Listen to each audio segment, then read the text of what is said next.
જય શ્રી કૃષ્ણ. જય હો મંગલમય હો.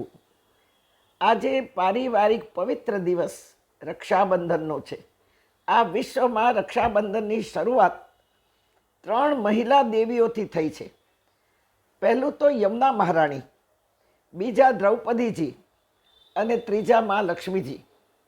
આવો આજે યમુના મહારાણીની રક્ષાબંધનની જે શરૂઆત થઈ તે વિશે થોડુંક જાણીએ.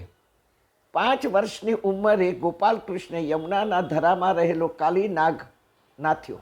માર્યો નથી, જુઓ, નાથ્યો છે. અને ધરો છોડીને ચાલ્યા જવા કહ્યું. કાળિયો પોતાના પરિવારને લઈને ધરો છોડી રમણદ્વીપમાં રહેવા ચાલ્યો ગયો. એ ધરો મેં જોયો છે અને એ રમણદ્વીપ પણ મેં જોયો. આપણી શિવપુરાણ કથા ન્યૂઝીલેન્ડ હતી. ન્યૂઝીલેન્ડવાળાએ મને શિવ પુરાણ કથા કરવા બોલાવી. કથા પૂર્ણાહુતિ પછી 4 દિવસ મને રહેવાનું હતું. એમાં ફીજી મોકલી મને. અને ત્યાર પછી ન્યૂઝીલેન્ડ જે કંઈ સુંદર સ્થળો હતા એ જોવા માટે 2 દિવસ સુધી ગાડીમાં મને લઈ ગયા અને મોટો પરિવાર સાથે અમે બધા ફરવા ગયા. મને દૂરથી રમણદ્વીપ બતાવ્યું કે જુઓ, આ સામે આ બધું દેખાય છે ને, વૃક્ષ વનસ્પતિ ને બધું, એ છે રમણદ્વીપ. અને કાળિયો એના પરિવાર સાથે ત્યાં રહેવા આવી ગયો છે. આજે પણ ત્યાંના લોકોને નાગ જાતિના લોકો કહે છે, નાગ લોકો કહે છે. અને દરેકના ઘરમાં 2-2, 5-5, 10-10, 15-15, 25-25 નાગ રહે છે. અને બાળકો સર્પોથી રમે છે. કોઈ ડરતું નથી કે કોઈ એને મારતું નથી. આ નાગલોક કહેવાય છે અને લોકોને પણ નાગલોકો જ કહેવાય છે. એ દરેકના ઘરમાં સર્પ રહે છે. જુઓ, આજે પણ આ ઘટનાની સાક્ષી પુરાવો માટે આવા સ્થળો છે.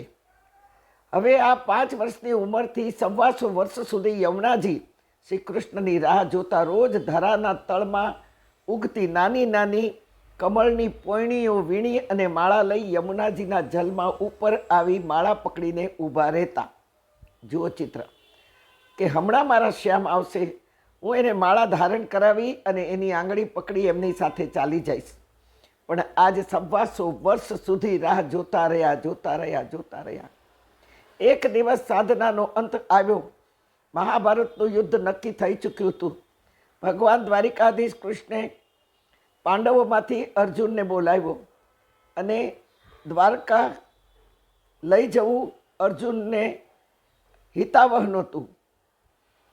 કારણ કે તે વખતે દ્વારકાધીશને બહોળો સંસાર, 3 પટરાણીઓ હતી, રૂક્ષ્મણીજી, સત્યભામા, જાંબુવતીજી. આ 3 પત્નીનો પરિવાર, એકને 10 બાળકો, ગુપ્ત વાતો છતી થઈ જાય તો એ વિચારે ભગવાન દ્વારિકાધીશ કૃષ્ણ અર્જુનને કાલિંદીના ધરા પાસે બોલાવ્યો કે જ્યાં કોઈ જ માનવનો નહીં, માનવ તો નહીં પણ કોઈ પશુ પંખી પણ જોવા ન મળે, શાંત વાતાવરણ, વૃક્ષ વનસ્પતિથી ઘેઘૂર વન, કોઈ નહીં, કાંઈ ખબર ન પડે. અર્જુન આવ્યો, ભગવાન દ્વારિકાધીશ ભેટ્યા. આજ પહેલી વખત પાંડવોમાં અર્જુનને ભગવાને જોયો. દિવસે પણ રાત દેખાય તેવું ભયંકર અંધારું. કૃષ્ણ અને અર્જુન મળ્યા. કાલિંદીના ધરા પાસેથી બંને ધરાના કિનારે લટાર મારવાનું શરૂ કર્યું. યુદ્ધની શરૂઆતની વાત કરી કૃષ્ણે. દુર્યોધનની દુષ્ટ માગણીની વાત કરી. 5 પ્રદેશ પણ આપવા દુર્યોધન તૈયાર નથી. તેથી મહાભારતનું યુદ્ધ નક્કી છે, તૈયાર થઈ જા.